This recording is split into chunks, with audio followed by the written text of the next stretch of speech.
झपाट्याने वजन कमी करणारा तसेच diabetes friendly office lunch box या सिरीजचा आज आपण भाग 4 बघतो आहे।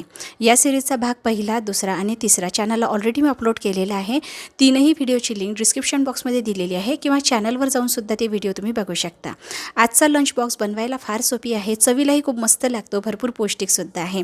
नक्की ट्राय करून बघा। रेसिपी आवडल्यास लाईक शेअर नक्की करा आणि चॅनलला सबस्क्राइब करा, कारण पुढे सुद्धा भरपूर अशा वेट लॉस रेसिपीज तुमच्यासाठी घेऊन येणार आहे। तर इथे आपण ना बीटची चपाती बनवत आहे। त्यासाठी मी एक छोट्या आकाराचं बीट मिक्सरला थोडं पाणी घालून वाटलेलं आहे। हे मोजून आपण 1 कप घेऊया। मी थोडं पाणी सुद्धा यामध्ये घातलेलं आहे। चवीनुसार मीठ घालायचं। सोबतच मी इथे आमचूर पावडर अर्धा चमचा घातलेला आहे, कारण बीटमध्ये आयरन असतं। आयरनला डायजेस्ट करण्यासाठी व्हिटॅमिन सी ची गरज असते, म्हणून कुठलं तरी आंबट यामध्ये नक्की घालायचं। तुम्ही लिंबाचा रसही घालू शकता। तर यामध्ये मी तूप सुद्धा घातलेलं आहे। तूप अगदी छोटा चमचा घालायचा आहे, यामुळे चपाती सॉफ्ट होते आणि यामध्ये गुड फॅटसुद्धा वाढतात। आता यामध्ये मी 1 कप घालते आहे बाजरीचं पीठ।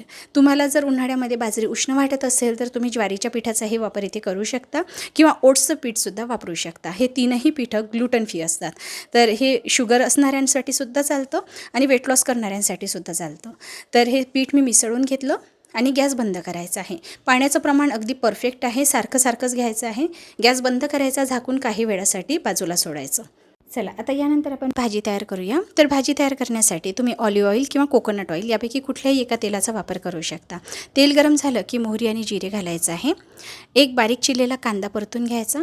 मी इथे गवारीच्या शेंगांची भाजी बनवते आहे, पण त्याऐवजी तुम्ही दुसऱ्या कुठल्या तरी भाजीने याला रिप्लेस करू शकता जी तुम्हाला आवडत असेल। पण लक्षात ठेवायचं, भाजीचं प्रमाण डाएटमध्ये जास्त असायलाच हवं, त्यामुळे शुगर स्पाइक्स होत नाही। त्याचबरोबर पोट साफ छान होतं। फायबर जास्त प्रमाणात घेतल्यामुळे वजन झपाट्याने कमी होण्यासाठी मदत होते आणि ज्यांना डायबिटीज असेल ना, त्यांनी तर आहारामध्ये फायबर जास्तीत जास्त घ्यायलाच पाहिजे। कांदा टोमॅटो परतून झाल्यानंतर मी लसूण, आलं, हिरवी मिरची आणि कोथिंबीर याची पेस्ट घातलेली आहे। 2 ते 3 मिनिटांसाठी अगदी मंद आचेवर परतून घ्यायची। यामध्ये मी हळद घालते आहे। मी हिरवी मिरचीची पेस्ट घातलेली होती, त्यामुळे तिखट मी इथे नाही घालत आहे, फक्त हळद आणि धनेपूड घातलेली आहे। या भाजीला ना स्वतःचीच खूप छान अशी चव असते, त्यामुळे मसाले जास्त घालण्यात काहीच अर्थ नाही।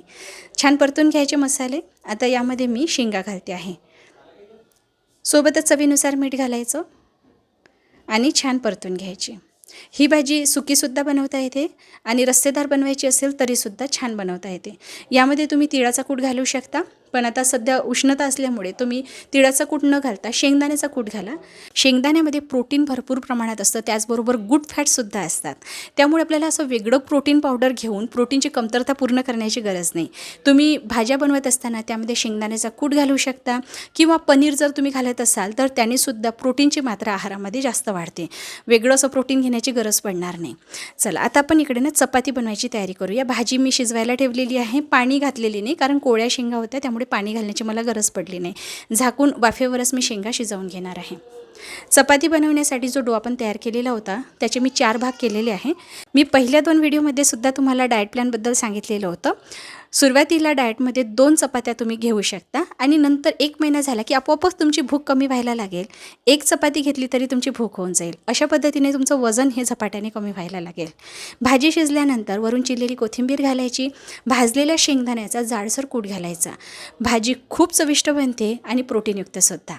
यानंतर कोशिंबीर बनवण्यासाठी मी 2 मोठे चमचे ताजं घरचं दही घेतलेलं आहे। 1 कप किसलेलं गाजर घ्यायचं, 1/4 कप किसलेलं बीट घ्यायचं, अगदी थोडा बारीक चिरलेला कांदा घालायचा, चिरलेली कोथिंबीर घालायची आहे, सोबतच चवीनुसार मीठ घालायचं। तुम्ही इथे भाजलेल्या जिऱ्याचं पोळंही घालू शकता।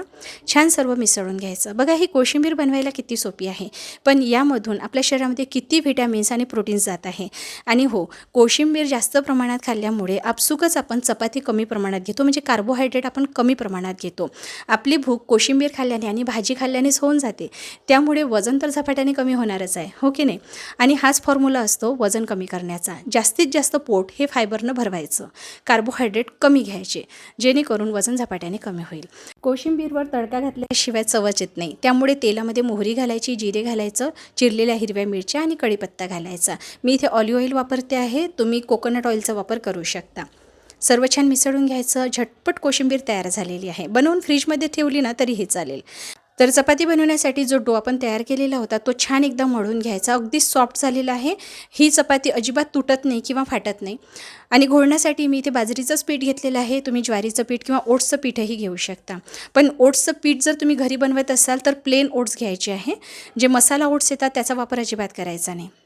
जशी आपण रेग्युलर चपाती लाटतो त्याच पद्धतीने तुम्ही ही चपाती लाटू शकता. जर तुम्हाला आवडत असेल तर वरून तुम्ही थोडे तीळसुद्धा घालून लाटू शकता, ज्यामुळे चपाती दिसायलाही छान दिसते, चवीलाही खूप मस्त लागते. कारण जेव्हा आपण चपाती भाजतो ना तेव्हा हे तीळसुद्धा भाजल्या जातात. खरपूस भाजलेल्या तिळामुळे या चपातीची चव दुपटीनं वाढतं. तर थोडं थोडं घोळण घालून ही चपाती मी मध्यम जाड अशी लाटते आहे. खूप पातळही लाटू नका किंवा खूप जाडसुद्धा ठेवू नका. अगदी पातळ अशी लाटली ना तर तुम्ही दिवसभर टिफिन बॉक्समध्ये ही चपाती ठेवणार आहे तर वातळ होऊ शकते, म्हणून खूप जास्त अशी पातळ लाटू नका. तर बघा मी इथे चपाती आहे मध्यम अशी लाटून घेतलेली आहे. आकारसुद्धा तुम्ही बघू शकता, खूप मोठा नाही किंवा छोटा नाही. जेवढ्या आकाराचा आपण फुलका बनवतो ना तेवढ्या आकाराची ही चपाती मी बनवलेली आहे. तवा छान गरम करून घ्यायचा आणि दोन्ही बाजूनी चपाती शेकून घ्यायची आहे. मी याआधी 2 चपातीच्या रेसिपी 2 टिफिन बॉक्स रेसिपीमध्ये तुम्हाला दाखवलेल्या होत्या. तुम्ही अजूनही त्या रेसिपीज बघितल्या नसेल तर जाऊन बघू शकता. 6 दिवसासाठी 6 वेगवेगळ्या टिफिन बॉक्स रेसिपी आहे. विशेष म्हणजे त्यामध्ये ज्या भाज्या मी दाखवलेल्या आहे त्या डायबिटीज फ्रेंडलीसुद्धा आहे. चपाती ज्या दाखवलेल्या आहेत त्या ग्लुटन फ्री आहे आणि त्याचबरोबर कोशिंबीरसुद्धा भरपूर वेगवेगळ्या प्रकारच्या दाखवलेल्या आहे, ज्यामुळे तुम्हाला एकच एक टिफिन बॉक्स खाऊन कंटाळा येणार नाही. रोज तुम्हाला नवीन काहीतरी खायला मिळेल, त्यामुळे मोटिवेशन मिळतं. असं कंटाळवाणं वाटत नाही आणि वेट लॉस कधी झालं ना हे माहितीसुद्धा पडत नाही, हो की नाही. चपाती ही आपल्याला तूप लावून शेकायची आहे, त्यामुळे चपातीचा जो ग्लायसेमिक इंडेक्स आहे तो अजून कमी होतो आणि ही अजून जास्त पौष्टिक बनते आणि डायजेशनसुद्धा तुपामुळे खूप वाढतं. भाजी इथे तयार झालेली आहे बघा, दिसायला किती मस्त दिसते आहे. कोशिंबीर बघा, रंग खूप सुरेख आलेला आहे, चवीला खूप मस्त लागते. डाएट करत असताना सॅलेड खा असं सर्व सांगतात, पण नुसतं सॅलेड खाल्ल्यानंतर काही दिवसानंतर असा काही कंटाळा येतो की सॅलेड बघावंसं सुद्धा वाटत नाही. असं तुमच्यासोबतही झालंच असेल ना? नक्की कमेंट करून कळवा असं कुणाकुणासोबत झालेलं आहे. बघा इथे चपाती किती सुंदर दिसते आहे आणि बघा किती मऊसूत झालेली आहे, अजिबात वातड झालेली नाही आहे. दिसायला जेवढी सुंदर दिसते आहे तेवढी चवीलाही खूप मस्त लागते, भरपूर पौष्टिक आहे. आता तुमची रेग्युलर गव्हाची चपाती या वेगवेगळ्या प्रकारच्या चपातीने तुम्ही रिप्लेस करू शकता. तुम्हाला जाणवणार नाही की तुम्ही कधी वेट लॉस केला आणि चविष्ट खाऊन एवढ्या सोप्या पद्धतीने वेट लॉस करता येतो यावर तुमचा विश्वास बसणार नाही. नक्की ट्राय करा. रेसिपी आवडली असेल तर लाईक शेअर करून चॅनलला सबस्क्राईब नक्की करा.